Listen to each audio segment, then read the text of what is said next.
I recently went to an airway health dentist to get evaluated on my own airway health, and that is a topic for another episode. Maybe I'll dive into that at some time. But I bring that up because I mentioned that I had Dr. Shereen Lim on the podcast and got to dive into oral motor health with her as it relates to babies and breastfeeding. And this airway health dentist was starstruck. He mentioned her being famous in the airway health world, which is why I am so excited to share this episode with you about airway health as it relates to breastfeeding. Welcome to the Milk Making Minutes. I'm your host, Lo Nigrosh. I am also an international board certified lactation consultant and a childbirth educator, and I am on a mission to help feeding our babies be much easier than it often is for so many of us. Enjoy. Hi, Shereen. Welcome to the Milk Making Minutes. I'm so glad to have you back.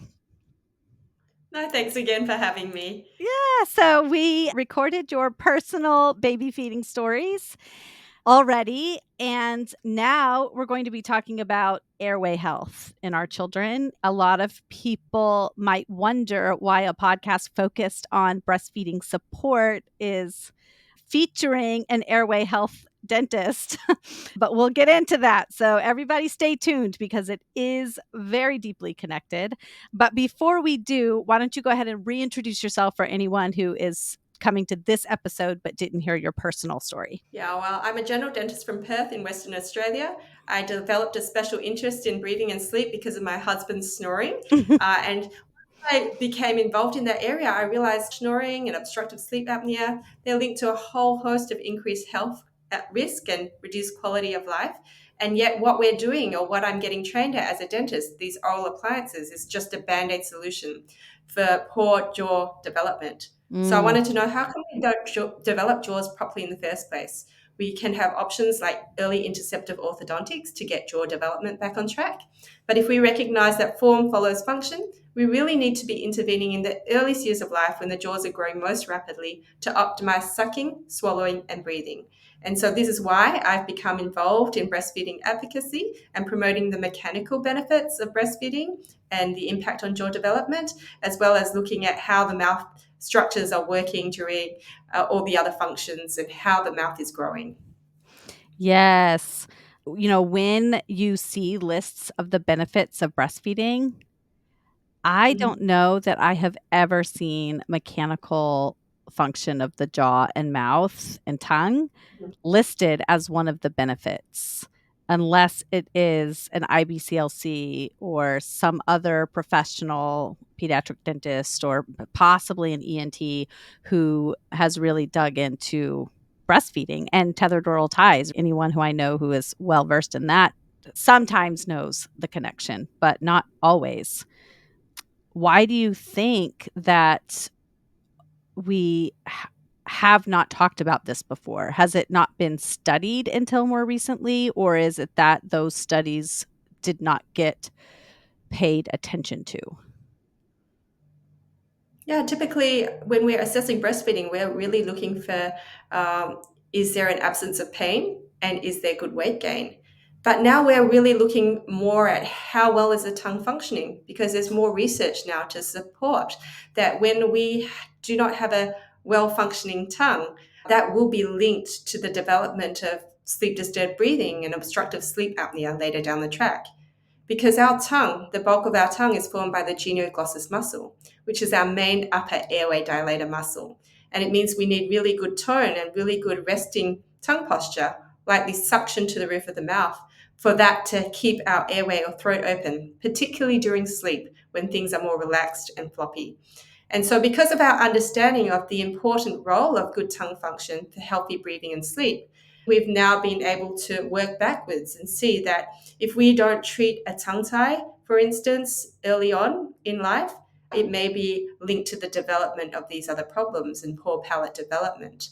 And so we really need to pay more close attention to how the tongue is working during breastfeeding and optimal mechanics. So for instance, for most efficient transfer of milk, it requires tongue suction, where the tongue is lightly suctioned to the roof of the mouth, and as that tongue drops, it creates a vacuum, and that's how milk is expressed most efficiently. And so when we can coordinate this, that tongue is really sculpting the roof of our mouth and making it broad. So that's why breastfeeding is sometimes called nature's palate expander. And as well as that, it's requiring that complex coordination of movements and that back and forth action of the jaw, which is actually stimulating the lower jaw growth. So it's really actually stimulating forward development of the face. And it's really the only way that we can suck, swallow, and breathe at the same time. So it's promoting nasal breathing compared to a bottle where we cannot do that all at the same time.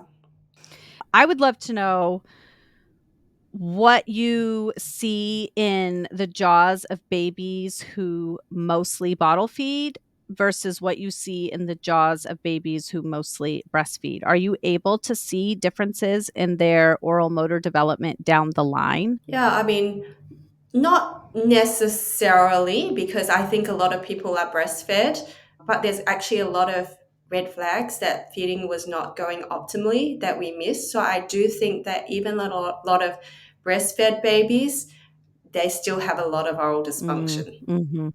But one thing that I can be quite clear about is I definitely can see a link between oral dysfunction and, for instance, a high palate at Mhm. infancy. So when babies are born with a high palate, it is usually possible to determine that there has been oral Mm. dysfunction, even in utero. Mm. So that's one thing that I can see a clear connection.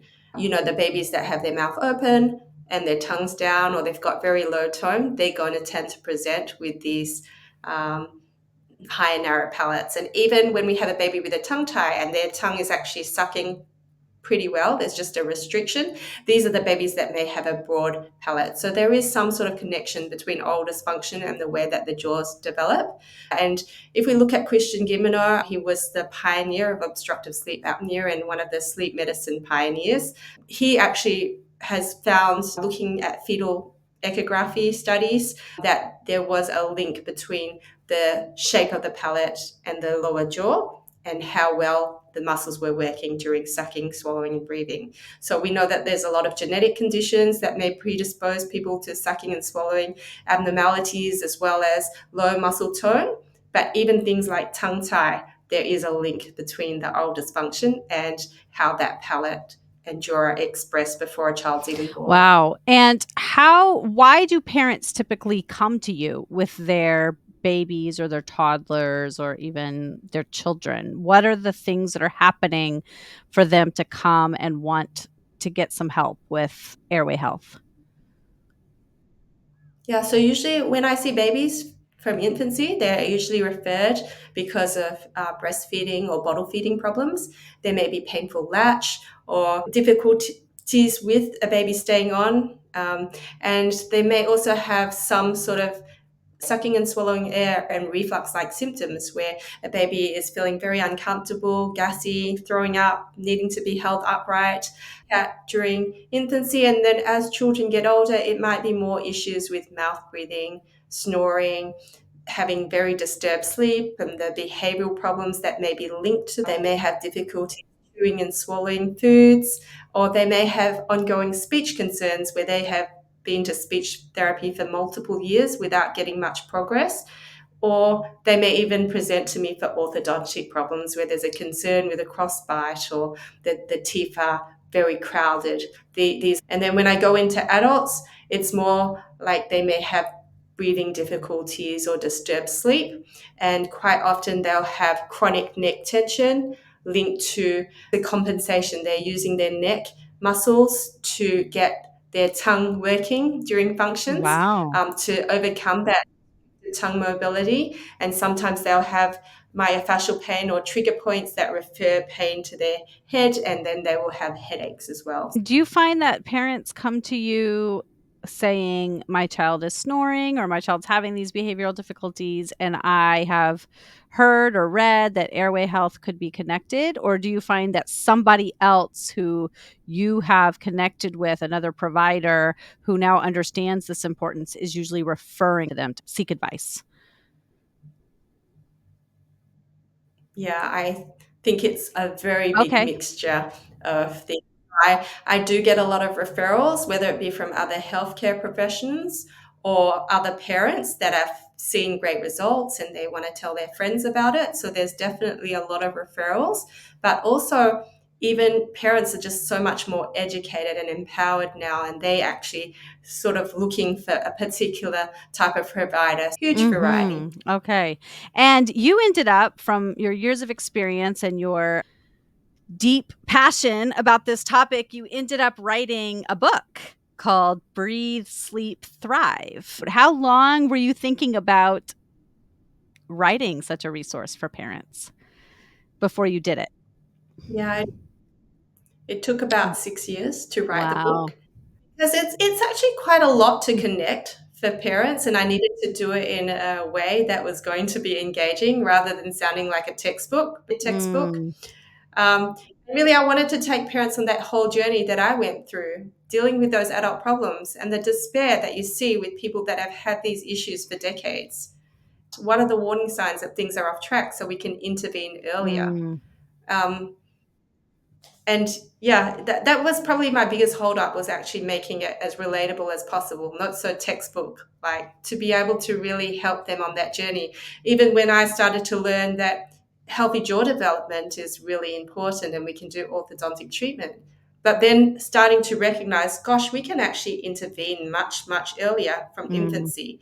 We really need to be paying close attention to the way that the muscles are working, because that stimulates how the jaws are going to grow, and those jaws are growing most rapidly in the first 6 years of life. So I really wanted to be able to take that parent on that journey to really give them the big picture and work backwards. This is why we need to pay attention. This is what you can do. Here's the other options that we can now go to, because there's no one intervention that is going to fix or cure a child from the beginning. Even if we do release a tongue tie in infancy, there's often other things that we'll need to do to optimize those functions. So what is really key is restoring nasal breathing mm. for children and adults. Yes, and it's really, I don't know how, you probably know how many pages are in it, but it's a quick read and it's really engaging. I was surprised at how interested I was in reading it. You know, sometimes you get a book and you're like, well, I really need to read this so I can learn more about this topic, but it's not so fun. But it's a fun read in addition to being highly informative, because there's a very narrative approach to it that makes it very approachable for parents. Yeah, 167 pages. It's not huge, with tons of references in the back. But I wanted to ask about this idea of the palate. You kind of mentioned that if the palate is wide enough and shaped properly, that even with tethered oral ties, we often see better oral motor development. So do you think that there should be a shift in focusing on really evaluating for the palate from IBCLCs and OTs and other people who are helping parents with feeding difficulties? Yeah, absolutely. I think the palate, we sort of overlook it because really that palate is the floor of the nose and it's the house for the tongue. And so if you want things to work really well, we need to have good tongue space. And so I do think that a lot of the time we can't really intervene with poor palate development until a child is, say, 3 or 4 years old. So if we identify that high palate in infancy, depending on the degree of the constriction, it might not be possible to get optimal tongue function, even with a tongue tie. And we've got to make an individualized assessment for each child.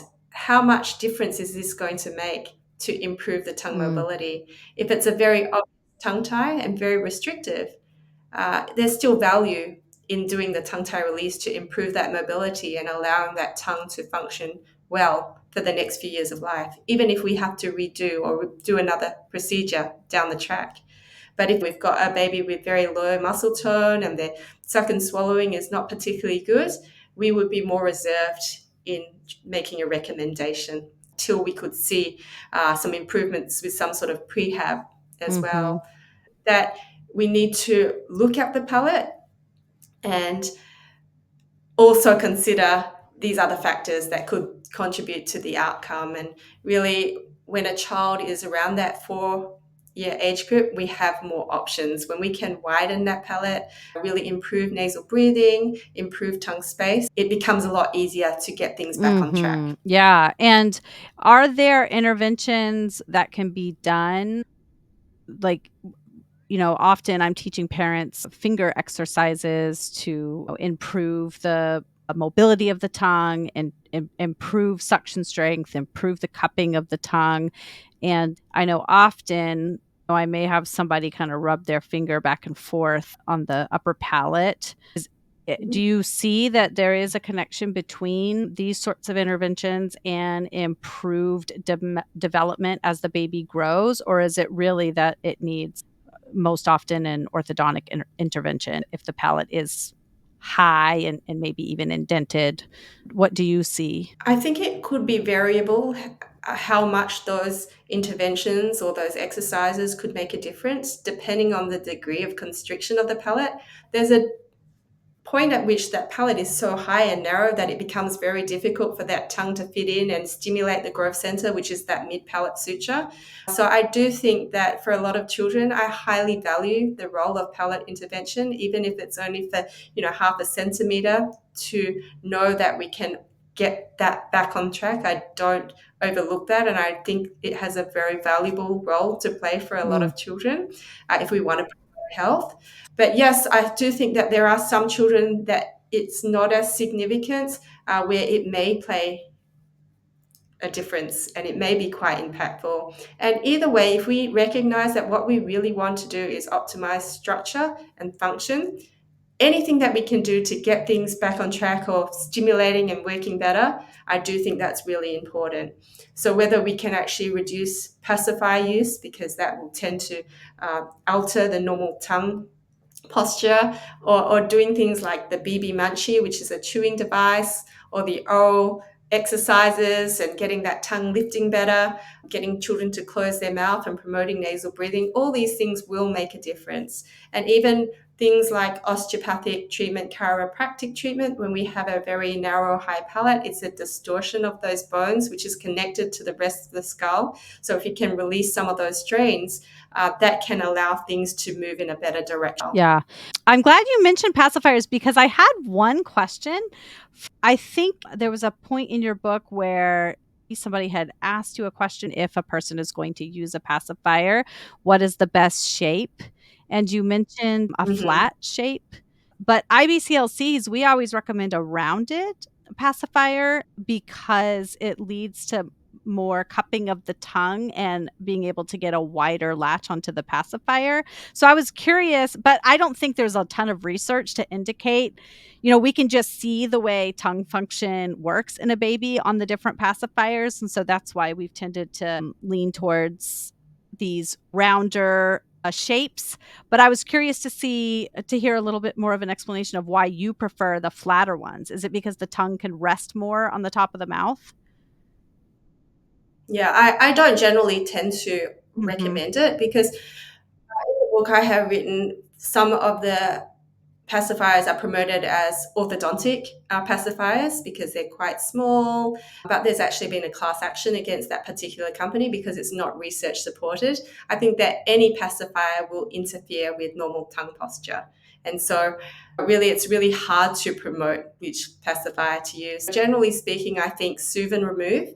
If a baby really is quite reliant on a pacifier, we've got to work out what is the underlying reason, because a lot of the time, if they're sucking and swallowing air and they're quite uncomfortable, sometimes getting that addressed can actually reduce reliance on a pacifier.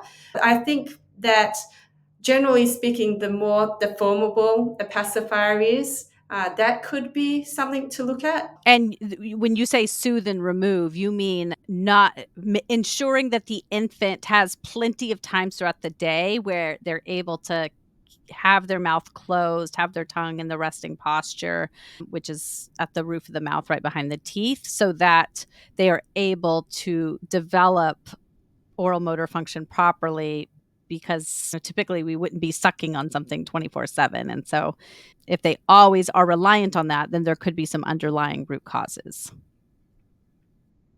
Yeah, it's not something that I even knew as a Mhm. dentist, that when we introduce a pacifier, the longer the duration and the longer the frequency, we're actually altering the tongue Mm. posture and altering the way it swallows, and we're altering the way that their palate Mm-hmm. develops as well. So I think it's important that we educate parents about it, because I didn't know about it. I thought it was about the teeth. So as long as parents are aware of it, then we can actually make more informed decisions. Because I remember when my oldest was young, I said, "Oh, the pacifier seems to make quite a bit of a difference. I'm able to get my shower done." And they go, "Oh, why don't you go to Woolies and you can buy these cherry dummies? They're only $1. They're really big and bulbous." And that's what I actually did. I just followed the Mm. recommendation to get that. So I think it's important that parents have all that information so we can make better Yeah, choices. exactly. And then the other thing that you mentioned, which I would love to touch on before we see if there's anything you really want to get to, is excessively fussy babies, kind of colicky babies, babies with lots of gas.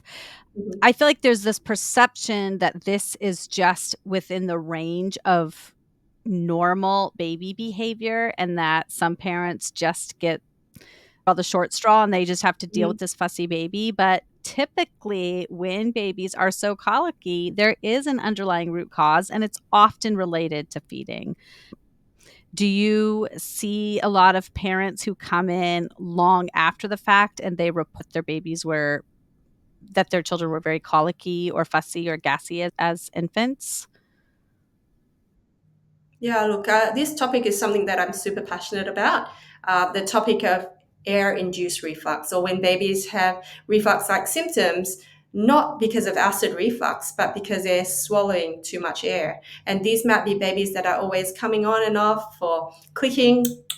They actually make a lot of sound, or there's a lot of milk leakage. And many of these babies are medicated with reflux Mhm. medications, but it make a difference. And we know that antacids in infancy is linked to increased risk of bone fractures in early Mm. childhood. And what we're really missing is when we're medicating babies with these reflux medications, we really need to be checking the latch and how optimal is that latch, and just ruling out the excessive intake of air, because the medications don't work for a lot of these babies if we don't address that oral dysfunction. And there are so many papers now, and there's many listed in the book that actually demonstrate a link between air intake and tongue ties, these reflux like symptoms. So it's really important not to overlook this, because many children with these symptoms are getting thickeners or changing formulas, and they're going round and round in circles. And someone at the hospital may have said that there is a tongue tie, but it's mild and it's unlikely Mhm. to create problems with it.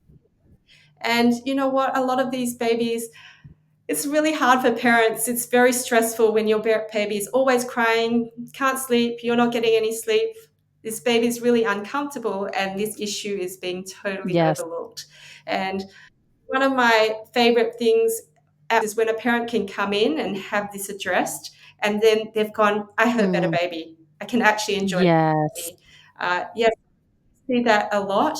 And then when I'm seeing the older kids that come in and we go through their functional history, what was feeding like, and they can actually describe all these symptoms. And then for the first time, we can actually identify that there is a tongue tie. I have a lot of parents that actually start crying Mm. because they're like, there was a problem.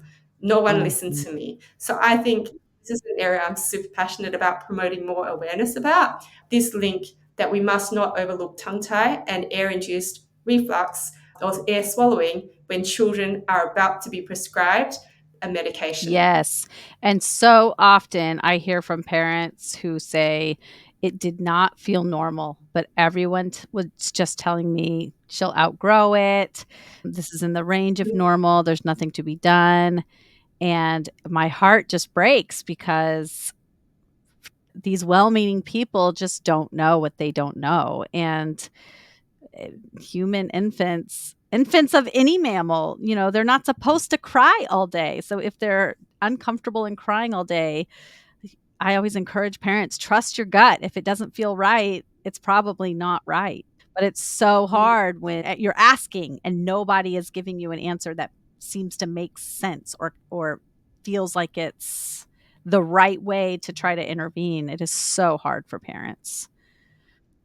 And then you Mhm. mentioned behavioral concerns as the child gets older. What are some of these signs? Yeah, ultimately, if our tongue is not working well during breathing or sleep, if it's not sealed to the roof of the mouth, that tongue is going to be the back of the tongue, the base of the tongue is going to be quite flaccid and more prone to blocking the airway.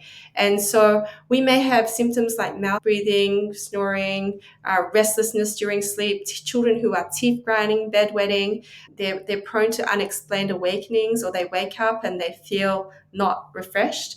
But during the daytime, when children are not getting good quality sleep, this may play out with concerns like poor attention and concentration, or difficulties with emotional regulation, or terrible twos, this tantrums where children's behavior often gets dismissed as quite normal, but they may actually not be managing as well because they're not getting good quality sleep. If somebody they're hearing this and they're thinking, my baby definitely had difficulty feeding, and that could be either bottle or breast or both. I didn't have great milk drainage. Someone told me I had a mild tongue tie. My baby had a mild tongue tie, and now they still wet the bed. They have been diagnosed with ADHD and they're really young based on behavioral concerns. They do snore. They are a mouth breather. If they're hearing all of this and connecting the dots, what do you advise them to do as a first step? Yeah, again, this is another area in healthcare where I think before we medicate children for ADHD type symptoms, there is so much research to support a link between breathing problems during sleep, and even research to support when these airway issues are addressed, we can get improvement in ADHD type symptoms. So, what we really need to do is we need to check to see that children are breathing well. And we want children to close their mouth, breathe through their nose. They should look very rested. They shouldn't be tossing and turning or sweating. There's multiple avenues because when we have an airway problem, it's very multifactorial. It's not really one thing that we need to look at. And so we want to look inside the child's airway for things like obstructive adenoids or tonsils or any congestion that could be narrowing the inside of the airway. But then we want to look at the outside of the airway, which is really formed by the jaws, to make sure that jaw development is on track. And then we need to consider the muscles. How well are the muscles working? Because we want children to have their lips closed. And sometimes, if they have been mouth breathing for many years, it doesn't matter what intervention you do to improve the airway structure. We need to retrain that behavior and get them to use their nose again. And we want that tongue lightly suctioned to the roof of the mouth. So if the mouth has been open for some time, the tongue's been sitting low, we need to get that tongue back up, because when that tongue is sealed to the roof of the mouth, it's impossible to mouth breathe, and that tongue is going to be working well to keep the airway open during sleep.